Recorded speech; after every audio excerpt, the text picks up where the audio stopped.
미국 전력망에서 가장 높은 전압을 다루는 변압기 그 절반을 한국의 한 회사가 만듭니다. 그런데 그 회사 주가는 1년 만에 거의 4배가 됐습니다. 잠깐만요. 1년에 거의 4배가 올랐다면 이미 다 오른 것 아닙니까? 지금 들어가도 되는 회사인지부터 묻고 싶은데요. 펀더멘털은 진짜입니다. 이미 따낸 일감만 4년치가 쌓여 있거든요. 문제는 그 진짜를 지금 가격이 얼마나 미리 반영했느냐입니다. 오늘은 그 하나를 검증합니다. 효성중공업. 미국이 스스로 못 만드는 변압기를 만드는 회사입니다. 어려운 용어는 풀어가며 하나씩 검증해 보겠습니다. 그런데 이름이 효성중공업이잖아요. 중공업이면 배 만들고 기계 만드는 그런 회사 아닌가요? 이름은 그렇지만 실체는 전력기기 회사입니다. 사업은 둘로 나뉘는데요. 하나는 변압기와 차단기를 만드는 중공업 부문, 다른 하나는 아파트를 짓는 건설 부문입니다. 그런데 이 둘의 성격이 완전히 다릅니다. 매출은 건설이 30%나 차지합니다. 그런데 이익으로 넘어가면 그림이 완전히 뒤집힙니다. 보시죠. 2025년 부문별 영업이익입니다. 전력기기가 7,381억 원을 벌 때 건설은 469억 원에 그쳤습니다. 영업이익률로 보면 전력기기가 17.8%, 건설은 2.6%, 회사 이익의 94%가 전력기기 한 곳에서 나옵니다. 그러니까 사실상 전력기기 회사에 건설이 얹혀있는 구조군요. 맞습니다. 그래서 이 회사를 볼 때는 전력기기가 지금 왜 이렇게 잘 버는지, 그게 언제까지 갈지를 봐야 합니다. 첫 번째 주장부터 검증하겠습니다. 시장의 첫 번째 주장은 이겁니다. 효성중공업은 북미 변압기 슈퍼사이클의 대표 수혜주다. 그 슈퍼사이클이라는 말, 요즘 안 붙는 데가 없잖아요. 진짜 있는 겁니까? 있다면 얼마나 오래 갑니까? 세 가지가 한꺼번에 겹쳤습니다. 미국의 전력망이 40년, 50년씩 늙어서 교체할 때가 됐고, 여기에 AI 데이터 센터가 전기를 폭발적으로 먹기 시작했습니다. 재생에너지를 연결하는 설비까지 더해지면서 초고압 변압기 수요가 세 방향에서 동시에 밀려옵니다. AI 데이터 센터가 왜 변압기 회사와 상관이냐 하실 수 있는데요. 데이터 센터는 전기를 엄청나게 먹는 하마입니다. 이 하마를 전력망에 연결하려면 그 앞단에 반드시 대형 변압기가 들어갑니다. 데이터 센터가 늘수록 변압기 주문이 늘어나는 구조죠. 숫자로 보면 미국 변압기 시장은 2024년 약 122억 달러, 우리 돈 17조 원에서 2034년에는 257억 달러, 36조 원으로 2배 넘게 커집니다. 사이클이 짧게 끝날 규모가 아닙니다. 시장이 크는 건 알겠어요. 그런데 그 시장을 효성이 먹는다는 보장이 어디 있습니까? 변압기. 다른 나라도 만들잖아요. 여기가 핵심입니다. 효성은 미국 테네시주 멤피스에 공장이 있는데 이 공장이 미국 안에서 가장 높은 등급인 765kV 초고압 변압기를 만들 수 있는 유일한 곳입니다. 미국에 깔린 이 등급 변압기의 약 절반을 효성이 공급해 왔습니다. 미국 유일이라는 게 그게 그렇게 대단한 겁니까? 다른 회사가 곧 따라 들어오면 그만 아닌가요? 그게 쉽지 않습니다. 초고압 변압기는 설계하고 시험하고 인증받는 데만 몇 년이 걸립니다. 지금 미국에서 변압기를 주문하면 받는 데까지 143주, 거의 3년을 기다려야 합니다. 만드는 쪽이 갑인 시장이라는 뜻이죠. 게다가 미국은 전력 설비를 자국에서 만든 걸 선호합니다. 이미 공장을 가진 효성이 그래서 유리합니다. 그 결과가 수주잔고입니다. 수주잔고는 이미 계약을 따냈지만 아직 매출로 안 잡힌 예약된 일감이에요. 효성의 전력기기 수주잔고는 15조 3천억 원, 이 부문 1년 매출의 3.7배, 그러니까 거의 4년치 일감이 이미 채워져 있습니다. 정리하면 첫 번째 주장은 검증됩니다. 시장은 실제로 크고 효성은 미국 현지 생산이라는 진입장벽을 쥐고 있고 4년치 일감이 그걸 뒷받침합니다. 슈퍼사이클 수혜주라는 말은 여기서는 사실입니다. 두 번째 주장, 효성의 전력기기 이익률 17.8%는 일시적인 게 아니라 구조적으로 올라왔다. 그 이익률 진짜 유지됩니까? 지금 물량이 몰려서 잠깐 높은 거라면 사이클이 꺾이는 순간 다시 내려앉는 것 아닙니까? 정직하게 말하면 그 우려에 일리가 있습니다. 이익률이 오른 건 두 가지 때문이에요. 하나는 마진이 높은 북미 물량 비중이 커진 것, 다른 하나는 납기가 밀려서 효성이 가격을 올려받을 수 있게 된 겁니다. 앞의 것, 북미 비중은 구조적입니다. 하지만 뒤의 것, 가격은 납기가 정상으로 돌아오면 되돌아갈 수 있습니다. 실제 흐름을 보면 3년 전 6%였던 전체 영업이익률이 12.5%로 2배 넘게 올랐습니다. 전력기기만 떼면 17.8%죠. 방향은 분명히 위입니다. 다만 이 마진의 절반은 사이클이 지켜줘야 유지된다는 조건이 붙습니다. 그래서 두 번째 주장의 판정은 조건부 사실입니다. 마진이 오른 건 진짜고 방향도 맞지만 그 절반은 사이클에 기대고 있습니다. 이건 뒤에서 우리가 틀릴 조건과 연결됩니다.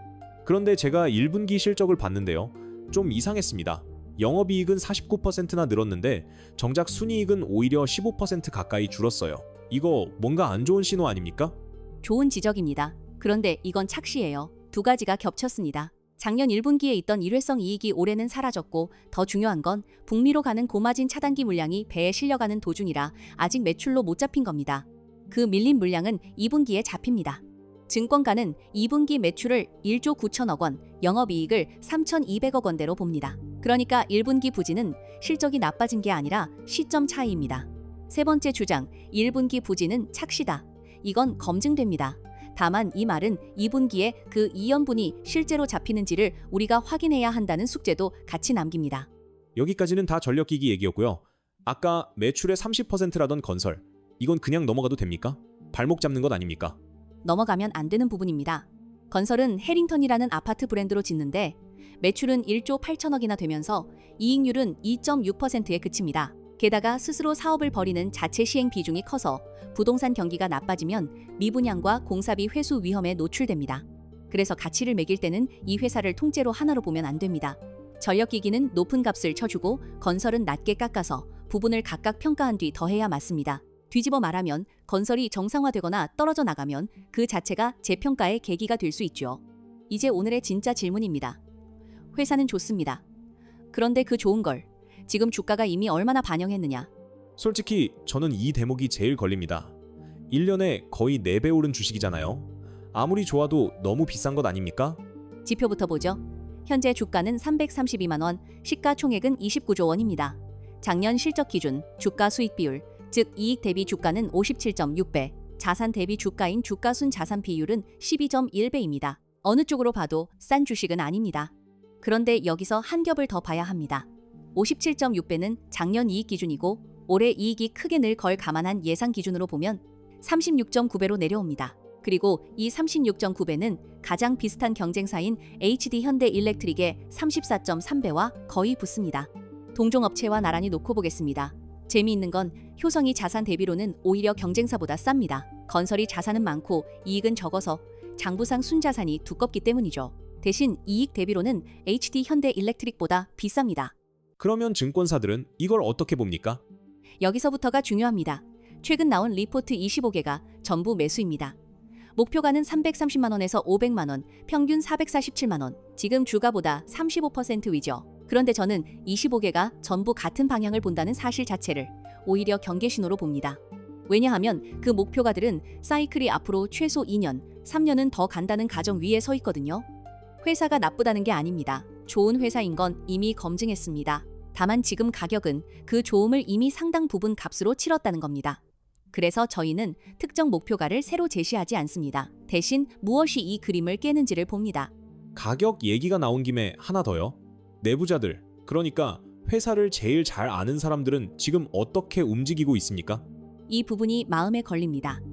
조현준 회장이 보유 지분을 14.89%에서 9.99%로 장외에서 팔았습니다. 국민연금도 11.13%에서 10.13%로 줄였고요. 경영권은 지주회사 지분이 그대로라 문제없지만 급등한 구간에서 회사를 가장 잘 아는 쪽이 차익을 실현했다는 건 새겨둘 신호입니다. 그래서 저희가 틀린다면 어디서 틀릴까요? 세 가지입니다. 첫째, 변압기 사이클이 예상보다 일찍 식는 겁니다. 납기가 정상으로 돌아오면 가격이 되돌아가고 17.8% 이익률이 다시 10%대 초반으로 내려앉습니다. 그러면 지금의 높은 밸류를 떠받치던 이익 전망이 무너지죠. 둘째는 건설입니다.